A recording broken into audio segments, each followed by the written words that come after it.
Welcome back to Beyond Legacy Conversations around impact and legacy. Yes. I am John Treese Wells. And I am Erica Fernandez. And we're excited that you're here. Yes, very excited. Very It's excited. Great to be here today. Yes. Thank you for joining us. If you haven't gone back and seen some of our other episodes, please go back, check them out. We've had some amazing conversation, amazing guests on. Yes. We're just excited to continue this journey through legacy. Legacy and beyond. And beyond. Yes, and beyond. We're going to make a superhero something. We're going to have to do something. Yeah, right. So our last episode, Erica, we kind of started off in the conversation about just mindset around finances. Now, if you don't know, we are shooting in April, and April is Financial Literacy Month. Yes. And because we are both financial professionals in the financial industry, we thought it's just perfect for us to have a conversation around finances. And we want to make conversations around finances fun. Absolutely. Why not? I mean, we want them fun. We want them simple. We don't want them scary. We don't want them overwhelmed. We just want you to relax. Right? Because it's necessary. Yes. It is necessary. And so the last episode, we kind of was talking about the mindset around finances and kind of how we were taught, right? We kind of gave our own personal stories about, how we developed financial literacy at a young age, what our parents did or did not do. So I would love to hear some of your stories. You can share them in the chat about, just what your parents did to prepare you to be an adult in the financial, world. Yes.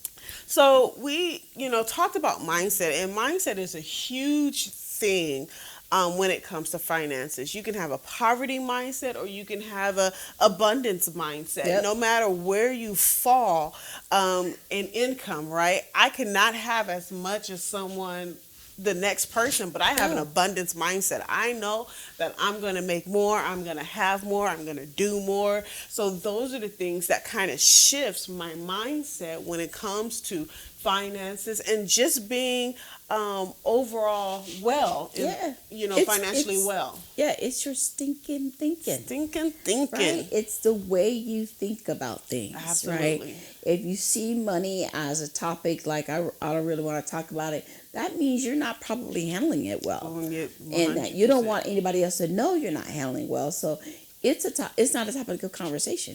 It's not something you want to sit down around the table and talk about. But it's something that's necessary. Absolutely. So you have to change your mindset about it. Absolutely. I heard it said that, it's not everything, but it's up there with oxygen. Up there. It makes the world go round. Right. Everybody said they want to do this, they want to do that, but I don't need a bunch of money. How you going to do all of that? It takes money. It takes money. Right? It takes a certain amount of money. And even if you want to give it away in ministry and do other things for other people, it takes money and resources to do those things. Absolutely. And so our desire is for you not to be afraid of talking about the topic. No.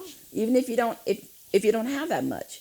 The desire is to increase your knowledge about it so you can learn how to increase it. Absolutely. Right? And so you have more to do the things that you want to do and be in a mindset of, okay, it's not, I need to talk about money. I learned about this and I need to do better. Because that's growth. That's what we're all about. Yeah. No, that's 100%. And, there's this thing called arrested development that sometimes there's a situation in your life, whether you've dealt with something that money costs something, or maybe you've heard your parents always talk about money being a bad arguing thing. About it. It's the evil thing. Yes. Wealthy people are evil. Like all of these things that kind of coin those that don't have it. Honestly, that's what it comes down to. Usually we think negative of the people that have what we don't have, right? Yes. So, but at times, we kind of fall back into that arrested development state because we don't want to be seen as that thing. So it's very important to go back and go, okay, where did this thinking of money is evil, money is bad, I don't need a lot, I don't need all of it, I'm very humble, whatever. It comes from a place. Yeah, it does. It really does. And when you really dig deep into it and start realizing the only way you can correct it, change it, shift it, is you actually admit that, you know what, I had a bad experience. My parents argued over money all the time. Or we got this inheritance and all we did was fight over it. Or, you know what, my brother thinks he's all that because he makes a bunch of money. All of these preconceived notions of people and concept of people, you have to change, because everybody needs some level of money in order to function in society. Absolutely. So it's got to be a common conversation. It can't be one you don't want to talk about. Yeah, and you alluded to the things that we want, whether to be a resource, whether to have a business, whether to be able to take care of your parents, whether to be able to give back to ministry. All of that takes a sense of money of to be a resource. And so whether you go out and make a whole lot of money so that you can give a whole lot of money away, I mean, ultimately, that's part of my goal. I love being a resource to people, to be able to help people, to be able to invest in people.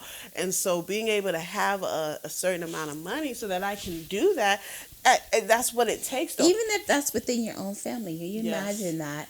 Everybody in the family is not earning at the same level. So I have a niece whom her parents they're surviving, but I like to see her actually grow up to be and do something. And I want to be able to put something aside so that can happen. Yes. That's kind of like legacy. Absolutely. That's like seeing the next generation come up. And we have to think more like that. Yeah, absolutely.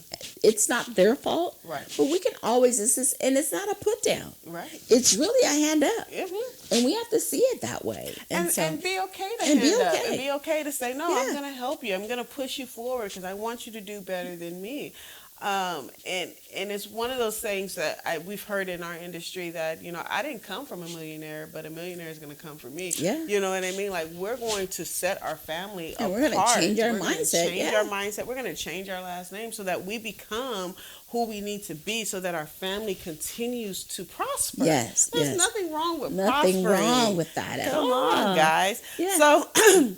we kind of, Eric and I came together because we are in this industry and we read a lot in the industry and read a lot. And so we want to give you some resources, somewhere to start.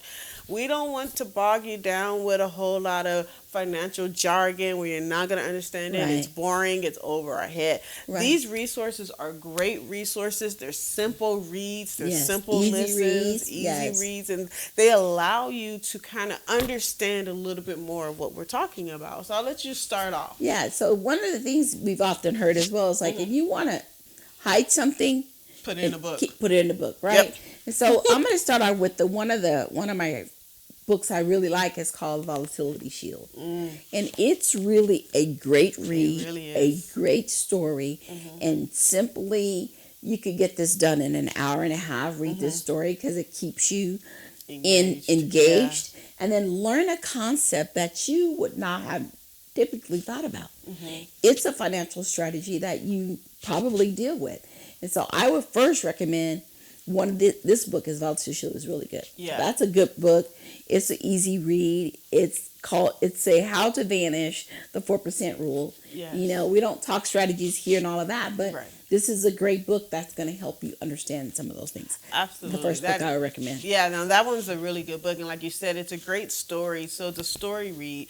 And it's funny because when I read that book, I found myself in some of those situations. Mindset, thought I knew what I thought I knew. And then it's like, oh, no, it doesn't work that way. It doesn't work that way. So really good book to actually invest in. So another part of that is invest in your knowledge. Yes. Right? Yes. And that means buy some books and read them. Absolutely. So the first book that I'm going to recommend is How Money Works. This is a great foundational book. Yes.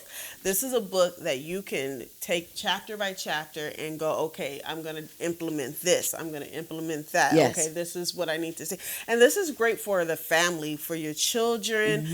Sit down with them and give them these principles. It takes you through all of the principles of just understanding how the money game works. Because how money works. It works. The book itself says what it does. It teaches you how money works. Absolutely. Yes. And if you don't know how to play the game, you're losing. you're losing the game. And so this is a great foundational book that allows you to set up with the family just different principles that helps you along the way. Yes. So I love this book. Yeah, that's a great book. And it's cartoonish. It's easy to Yes. read. Love it as well. Well, the next book I would recommend, and one of the things that we recognize in this world today is that people are not retiring well. Oh, no. They think, pensions have gone away. They thought they saved enough in whatever vehicle they had. And they're ended up moving in with their children, having their children have to take care of them because they thought they knew and they didn't ask the questions on will my money last me through my retirement age. And let me stop there because there's things that happen through we call it our accumulation phase, right? Yes. As we're saving, as we're putting money away in different strategies and different vehicles, but things happen, right? I can point out 2008. That was such a devastating time. 2001. That was such a devastating time where people were on track to retiring well, to doing things. Very true. And we don't have control over the economy, and so things happen. So we always have to figure out to make sure that those things are protected. So that is a good point. Yes, and the book then that represent that is called The Retirement Miracle. This one will actually talk about how do you retire well. Yeah. Do you want to know? Are you willing to just say, yeah, I just figure it out. I just figure I'll just do this. I figure out collect Social Security. Oh, I know Social Security is going away. Do you really know what your retirement picture looks like?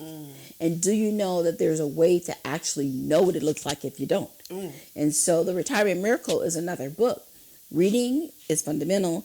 Reading is where a lot of information is. And so why take 10 years to try to learn what someone else has already done and it's written in the book for you to learn? So Retirement Miracle, it talks about a tax-free retirement. That's a concept that's, we hear on TikTok and all of these other social media channels, but are you really up on it? Have you read really about it? And so I would recommend Retirement Miracle. Or even learning how to do it. A lot of people don't even realize that their retirement's going to be taxed. That's a pretty sad thing to come to when you're ready to take your money and Uncle Sam and they're moving that retirement age older and older, right? You gotta work till you're 67 now. So it's like, do you know what those laws are? Do you know how they affect you? Absolutely. So another book that we talked about, I would say this book kind of really shifted a mindset for me and shifted a thought because we talk about, well, what do the wealthy do? Yeah. Right? We always are asking those questions. How do they make How do they make it? How are they making all this stuff? And how, transferring from generation to generation, trust fund babies. How are they doing it? How are you doing it? I'm going to tell you, they gave you the secret in What Would the Rockefellers Do? They gave you the secret of what they are doing. And this book completely shifted the way I want to leave my legacy. Legacy is generational. It tells you exactly how their money is being used even today. And he's been gone how many years ago? Yeah. So think about that for your own family. Yeah, and it's possible and it's doable with where you're at today. You don't have to have or start with a whole lot of money. You just have to start with where you're at. And be consistent in that. And be consistent and discipline. And those are all key words that we don't like, but that's in every aspect of our life. When we want to get in shape, guess what? We got to be committed and disciplined. When we want to eat well, guess what? We got to be committed and disciplined. When you even want to save, you got to be committed and disciplined to save for that trip or for whatever it is you want to do. You have to be committed and disciplined. And you got to read, because you guys spend more time and effort booking a trip to New York than you do reading the book. And I would even just say reading just for 30 minutes a day. It doesn't have to be this, crazy time that you got to sit and dive in. Read for 20, 30 minutes a day. Read a couple of pages. That puts you so far ahead of the person that's not doing it. The other book that we don't have a physical copy for is Money, Wealth, and Life Insurance. Money, Wealth, and Life Insurance. That one is also another good one. You can find that on on Google, you can Google money, wealth, and life insurance, and it has a PDF. Amazon have it, yes. So, I mean, these are just some resources that we wanted to share with you because we feel like it's so important that we begin tackling the financial. If you don't want to talk about it, read about it, and then maybe you'll get more comfortable talking about it and have more questions. And that's the point of it. Read about it, talk about it, so that you can actually do better about it. Yeah, it's just an education, right? I mean, where we at today, we have knowledge at our fingertips. We can Google anything. And it's right there. We can YouTube anything. YouTube University, who's going to go to college no more? Because we got YouTube University. I go to YouTube University. Right? That's what I'm saying. Like, it is there. We have all of the information. Yes. So make sure that you are tapping into these books. If you need us to repeat them or anything like that, you can put a comment in the chat. Yes. We'll make sure we get you the list of the books. Also, you can always go to our website at www.iambeyondlegacy. You can hit Show Me How, and we can dive into each and every one of these books and talk about some of the things that you learned that you need more information on. Yes. We can definitely assist you in making sure that you're setting up your financial portfolio. Yep, it's a conversation. It's one you need to have. Yeah. Absolutely. Well, thank you again for joining us. Don't forget to like, subscribe, and share this video with all of your friends and families. Yes. We look forward to having another conversation with you. Take care and bye. And the peace sign out.